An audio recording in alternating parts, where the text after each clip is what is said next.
a conformarnos como un país claramente neoliberal. Y en el neoliberalismo no todos los países son iguales. La división internacional del trabajo tiene un papel fundamental y en esa división internacional del trabajo a nosotros nos toca, porque así lo aceptaron nuestros gobernantes, el papel de un país exportador de materias primas y maquilador. Adiós industrialización, adiós generación de tecnología y de ciencia para nuestro país. Entonces, si el modelo, si la apuesta es a un país maquilador y exportador de materias primas, ¿cómo para qué los mandas a la universidad? O sea, creas cientos de tecnológicos, que es lo que han hecho en los últimos años, y pon a los jóvenes a capacitarse ahí 2 años, año y medio, entre más rápido mejor, que se titulen sin tesis. ¿No les gusta técnico superior universitario? Ponle ingeniero, ¿no? O sea, ponle el título que quieran con tal de que vengan, salgan en 2 años y se vayan a trabajar a las maquiladoras, se vayan a trabajar al campo, se vayan a trabajar a donde tienen que hacerlo para que nosotros cumplamos la función social que nos toca. ¿Quién va a desarrollar ciencia y tecnología? Otros países, ¿no? O sea, aquí lo que nos toca es sencillamente capacitar mano de obra barata para que garantice un trabajo eficiente y sumiso en las empresas transnacionales. Ese es el modelo económico y a ese modelo económico responde un sistema educativo también. ¿Y cómo consideras qué papel ha jugado este modelo neoliberalista ahora que, a pesar de que no se han creado más universidades públicas, en los últimos años han proliferado universidades privadas con colegiaturas relativamente baratas, que digamos son las universidades patito, como la política del gobierno para satisfacer la oferta y delegarla además al sector privado? ¿Qué papel ha jugado el modelo neoliberalista en esta política? Cuando modificaron el artículo 3º en el 93, además de otras cosas, hicieron muy laxos los requisitos para que alguien pudiera registrar una universidad privada. De manera que si en 1990 había 200 universidades privadas en todo el país, para 2012 estamos hablando de más de 2.500 universidades privadas, con estas características que tú bien dices, ¿no? Universidades, bueno, no voy a profundizar sobre eso, pero esto es lo que le llamamos escuelas patito, ¿no? O sea, pésimo nivel académico, instalaciones que pueden ser bonitas y precios accesibles. Cuando se firma el Tratado de Libre Comercio de América del Norte, que entra en vigor en el 94, hay todo un apartado dedicado a la educación, en general al capital conocimiento, como le llaman ellos. Y entre todo eso hay muchas facilidades, digamos, para que el capital extranjero pueda invertir en educación en el país.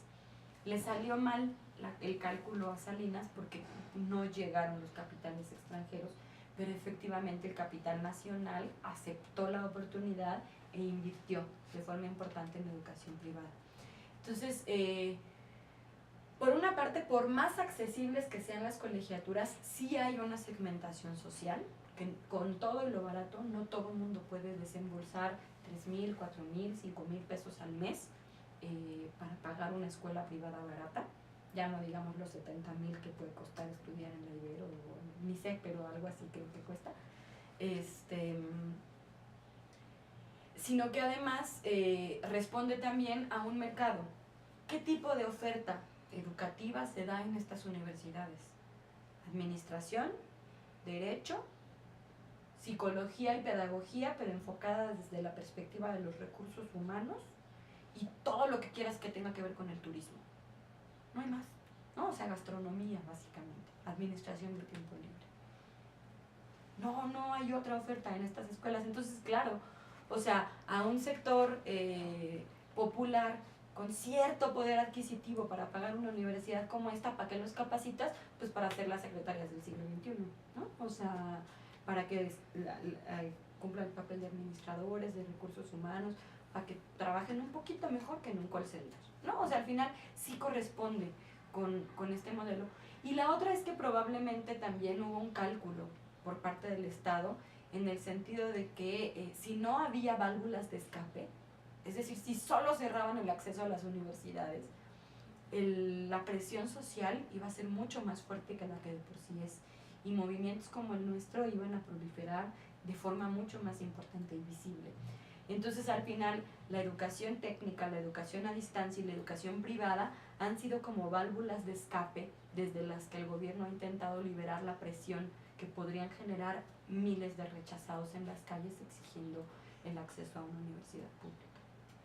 Ok, y bueno, recientemente otra de las políticas que se busca implementar, recientemente a finales de marzo, el gobierno de la Ciudad de México en conjunto con la SEP buscan implementar la política que ellos le llamaron cero rechazados para aumentar la matrícula en las universidades, digamos, de la región centro del país, Estado de México, Hidalgo, Morelos, para ofrecerle este lugar a los aspirantes rechazados de la UNAM, de la UAM y del Politécnico.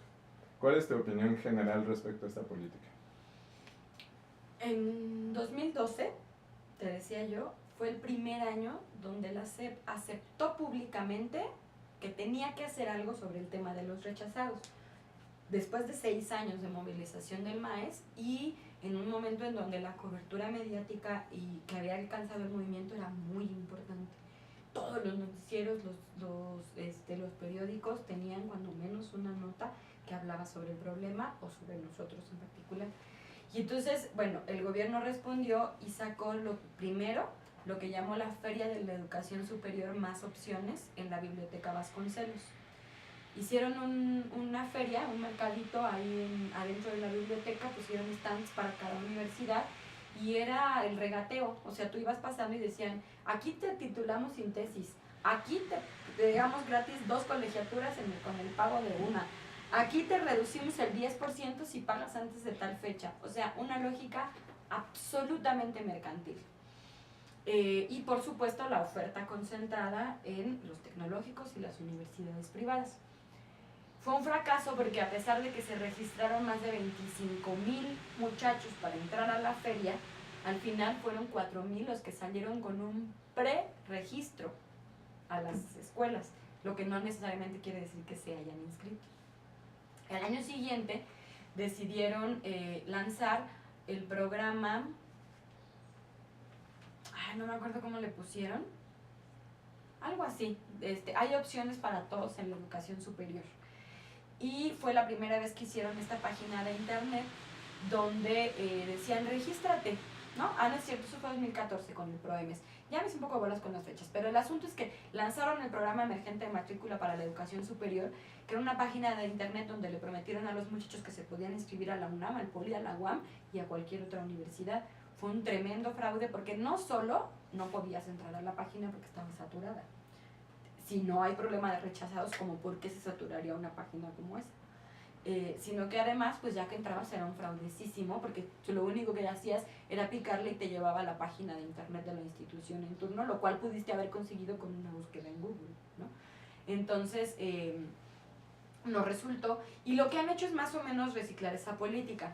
Finalmente, como el tema pega, porque ¿quién se puede oponer a que haya más universidades o a que los jóvenes entren a la universidad? Pues el gobierno de la ciudad también decidió montarse en el mismo carro y decir va a haber 0 rechazados. Y la política es exactamente la misma que la del gobierno federal. Cuotas preferenciales en escuelas privadas, 15,000, dicen ellos, lugares hoy, con becas de 1,000 pesos mensuales, es decir, no son becas, sino que solo hay que pagar menos de lo que habría que pagar normalmente. Y el acuerdo del gobierno de la ciudad con estas empresas privadas es que les va a perdonar el impuesto predial.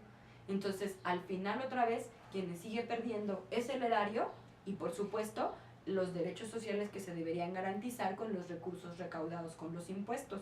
Las empresas privadas que se dedican al mercado de la educación no pierden un solo centavo. Entonces, hay una contradicción clara en la Secretaría de Educación Pública porque sale a declarar el 6 de julio el subsecretario de Educación Superior que hay más lugares que demanda y da números, por supuesto, sumando Hidalgo, Tlaxcala, Puebla, y dice, hay muchos más lugares que los muchachos que egresan del bachillerato, pero primero, ignora que hay un montón de rezago. Bueno, es que ya revolví un poquito, pero el promedio de edad de los jóvenes que entran a la UNAM en 10 años ha aumentado alrededor de 2 años. Es decir, si antes el promedio de edad para entrar a la licenciatura era de 20 años, 19 años, hoy el promedio está alrededor de 22, 23 años. Y no tiene que ver con que uno decida más grande entrar a la universidad, sino con que los muchachos intentan entrar 2, 3, 5, 10 veces y la vida se les va yendo y entran más grandes a la universidad. Entonces todo ese rezago no lo están considerando en sus cifras. Pero además, pues como que cero rechazados si de por sí que hay más lugares que matrícula, ¿no? O sea, hay, más lugares que demanda. O sea, hay una contradicción de origen. Lo que nosotros pensamos, y lo hemos dicho cada que podemos, es que son intentos por deslegitimar la lucha de movimientos como el nuestro, tratar de decir que no tiene sentido, lo cual en los últimos meses además al gobierno le ha salido tan mal tratar de deslegitimar movimientos que terminan mucho más fortalecidos. Y por otro lado, ocultar el problema, tratar de engañar a la gente diciéndole que no hay problema. Lo que no pueden hacer es engañar a 250,000 muchachos que presentaron examen para entrar a la UNAM, a la UAM, al Politécnico y que están sin una alternativa de educación superior. A ellos no los van a poder engañar, porque cuando los muchachos van con toda la ilusión a la feria de la educación superior o se meten a la página de internet y dicen, está bien, hay otras opciones, las voy a ver, y lo que se descubren es que no más hay técnico en chambritas o técnico en refrigeración o administrador, cuando los muchachos querían estudiar artes plásticas, pues la decepción se multiplica. Y eso no lo van a poder acabar si no es con una política profunda. Porque lo único que están haciendo ahora es, insisto, tratar de engañar a la gente, maquillando el problema, pero al final todo eso vuelve a salir y nosotros nos seguiremos encargando mientras podamos de que cuando menos cada año el problema vuelva a verse en su justa dimensión. ¿Y tú consideras que, por ejemplo, lo que dicen ellos, que hay más opciones en Tlaxcala, en Hidalgo, en el Estado de México, tú consideras que en términos de calidad son una verdadera alternativa a las universidades estatales en comparación con las universidades públicas reconocidas de la Ciudad de México? Mira, antes del nivel, primero es ridículo. O sea, la gente está dispuesta a venirse de Tamaulipas a estudiar a la UNAM. Yo no veo que la gente esté dispuesta a salirse de su casa en la ciudad para ir a estudiar en la escuela Patito o en el Instituto Tecnológico en el Cerro de Tlaxcala, perdón. No, o sea, es absurdo. Pero además, lo otro que es absurdo es que están como el secretario de Economía anterior, que decía que con 6,000 pesos alcanzaba para pagar la renta y para vivir. ¿De dónde sacan que dándole 900 pesos a los muchachos se pueden ir a vivir a otro estado para estudiar una carrera universitaria? No tienen idea de cuánto cuesta pagarse uno mismo una carrera universitaria, ¿no? O sea, hay que comprar material, no solo hay que comer y pagar una renta, sino que además hay que comprar material y cosas, porque en este país la educación, pese a todos nuestros esfuerzos, sigue sin ser absolutamente gratuita. Entonces, es una tomada de pelo, eso de que con 900 pesos. Pero además, efectivamente, si bien las universidades autónomas de los estados, con todo y sus problemas, los mismos que tiene la UNAM, por supuesto, y la UNAM, son alternativas de educación superior importantes, también hay rechazados. Hay un movimiento que tiene por lo menos la edad del MAES en Puebla, que ha estado luchando en contra de la exclusión de la Benemérita Universidad Autónoma de Puebla. Y lo mismo vale para otros estados. Entonces las universidades autónomas, que son el modelo educativo de la UNAM, de la UAM, el POLI, están igual de saturadas que acá. Y peor, porque los escándalos de corrupción en esas instituciones son mucho más grandes. Entonces, ¿qué es lo que les están ofreciendo en Tlaxcala, en Puebla, en el Estado de México, en Morelos? Lo que les están ofreciendo son escuelas Patito, las mismas a las que podrían ir aquí, pero por supuesto sin acceso a bibliotecas, sin acceso a librerías, sin acceso a centros culturales. Entonces quieren que los estudiantes se vayan a estudiar a Tlaxcala, que construyan la infraestructura necesaria para que eso ocurra, que vayan y construyan una biblioteca como la que tenemos en Ciudad Universitaria, que vayan y construyan centros de investigación. Y entonces la gente podrá considerar la posibilidad de ir a estudiar a una de estas instituciones. Mientras no sea así, son purititas declaraciones públicas, puritita demagogia y tratar de engañar a la gente. Bueno, finalmente, ¿hay alguna cosa que no te haya preguntado que consideres importante agregar? No, hasta ahí. ¿Tú quieres agregar algo? No, está muy bien. ¿Está bien? Ah, Muchas perfecto. gracias. Bueno. Corta.